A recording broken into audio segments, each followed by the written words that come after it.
When the Indian people gave to themselves a constitution to secure for all its citizens justice, liberty, equality, and gender and economic equity. We promised to promote fraternity, dignity of the individual, and unity and integrity of the nation.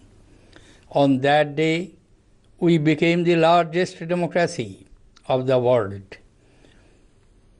The faith and commitment of people gave life to our Constitution, and our founding fathers wisely and carefully steered the new nation past its troubles of being a poor economy with huge regional imbalances and a vast citizenry deprived of even basic necessities. It goes to the credit of the strong institutions of democracy built by our founders that for the last 6.5 decades, Indian democracy has been an oasis of stability in the region troubled by unrest. From a population of 360 million in 1951, we are now a 1.3 billion strong nation. Even then, our per capita income has shown a tenfold increase. Poverty ratio has declined by 2/3. Average life expectancy has more than doubled, and literacy rate has shown a fourfold increase. We are today the fastest growing amongst the major economies of the world. We are the second largest reservoir of scientific and technical manpower, the third largest army, the sixth member of the nuclear club, the sixth member in the race for space, and the 10th largest industrial power. From a net food grains importing country, India is now a leading exporter of food commodities. The journey so far has been eventful, sometimes painful, but most of the times exhilarating. What has brought us thus far will take us further ahead, but we will have to learn to adjust ourselves quickly and deftly to the winds of change. Evolutionary and incremental growth will have to accommodate rapid disruptions brought in by advances of science and technology. Innovation, more so inclusive innovation, will have to become a way of life. Education will have to keep pace with technology. In the race between man and machine, the winner will have to be job generation. The velocity of technology adoption will call for a workforce that is willing to learn and adapt. Our education system will have to join hands with innovation to prepare our youth for lifelong learning. Fellow citizens, our economy has been performing well despite the challenging global economic conditions. In the first half of 2016-17, it grew at a rate of 7.2%, same as that last year, showing sustained recovery. We are firmly on the path of fiscal consolidation, and our inflation level is within comfort zone. Though our exports are yet to pick up, we have managed a stable external sector with sizable foreign exchange reserves. Demonetization, while immobilizing black money and fighting corruption, may have led to temporary slowdown of economic activity. As more and more transactions become cashless, it will improve the transparency of the economy. Brothers and sisters, born in independent India, 3 generations of citizens do not carry the baggage of colonial past. These generations have had the privilege of acquiring education, pursuing opportunities, and chasing dreams in a free nation.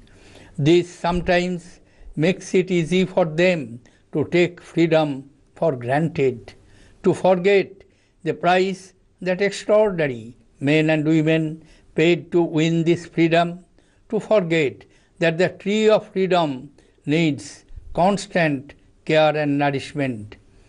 Democracy has conferred rights on each one of us, but along with these rights come responsibilities which have to be discharged. Gandhiji said, and I quote, "The highest form of freedom carries with it the greatest measure of discipline and humility." Freedom that comes from discipline and humility cannot be denied. Unbridled license is a sign of vulgarity, injurious alike to self and others. Unquote. Fellow citizens, youth today are brimming with hope and aspirations. They pursue their life goals, which they perceive will bring them fame, success, and happiness with single-minded devotion. They consider happiness as their existential objective, which, of course, is understandable. They search for happiness in the high and lows of day-to-day emotions and in the fulfillment of the objectives they have set for themselves. They look for a job as well as a purpose in life. Lack of opportunities leads to frustration and unhappiness, which manifests itself in anger, anxiety, stress, and aberrations in behavior. This has to be dealt with by inculcating pro-social behavior through gainful employment, active engagement with community, parental guidance, and empathetic response from a caring society. Brothers and sisters, one of my predecessors left on my table a framed quotation which reads, and I quote, "The object of government in peace and in war is not glory of rulers or races, but the happiness of the common man." Unquote. Happiness is fundamental to the human experience of life. Happiness is equally the outcome of economic and non-economic parameters. The quest for happiness is closely tied to sustainable development, which combines human well-being, social inclusion, and environmental sustainability. We must make happiness and well-being of our people as the touchstone of public policy. Many of the flagship initiatives of the government have been designed to promote the well-being of the society. The session aims at a clean India by 2nd October 2019 to coincide with the 150th birth anniversary of Gandhiji. Increased spending on programs like Mandega is enhancing employment generation to rejuvenate the rural economy. Aadhaar, with its present reach of over 110 crore people, is helping in direct transfer of benefits, plugging leakages, and improving transparency. The Digital India program is creating a knowledge economy through universal provision of digital infrastructures and platforms for cashless economic transactions. Initiatives like Startup India and Atal Innovation Mission are fostering innovation and new age entrepreneurship. Under the Skill India initiative, the National Skill Development Mission is working on skilling 300 million youth by 2022. Brothers and sisters, It is my firm conviction that India's pluralism and her social, cultural, linguistic and religious diversity are our greatest strength. Our tradition has always celebrated the argumentative Indian, not the intolerant Indian. Multiple views, thoughts and philosophies have competed with each other peacefully for centuries in our country. A wise and discerning mind is necessary for democracy to flourish. More than the unison of ideas, a healthy democracy calls for conformity to the values of tolerance, patience, and respect for others. These values must reside in the hearts and minds of every Indian, inculcating in them a temperament of understanding and responsibility. Fellow citizens, we have a noisy democracy, yet we need more and not less of democracy. The strength of our democracy is evident by the fact that over 66% of the total electorate of 834 million voted in the 2014 general elections. The depth and breadth of our democracy sparkles in the regular elections being held in our Panchayati Raj institutions, and yet our legislatures lose sessions to disruptions when they should be debating and legislating on issues of importance. Collective efforts must be made to bring the focus back to debate, discussion, and decision making.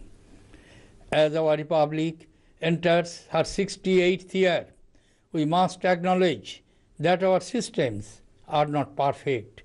The imperfections have to be recognized and rectified. The settled complacencies have to be questioned. The edifice of trust has to be strengthened. The time is also ripe for a constructive debate on electoral reforms and a return to the practice of the early decades after independence, when elections to Lok Sabha and state assemblies were held simultaneously. It is for the Election Commission to take this exercise forward in consultation with political parties.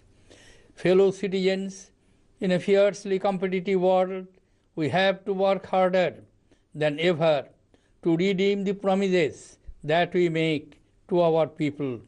We have to work harder because our war on poverty is not yet over. Our economy is yet to grow at over 10% for an extended period of time to make a significant dent on poverty. 1/5 of our countrymen still remain below poverty line.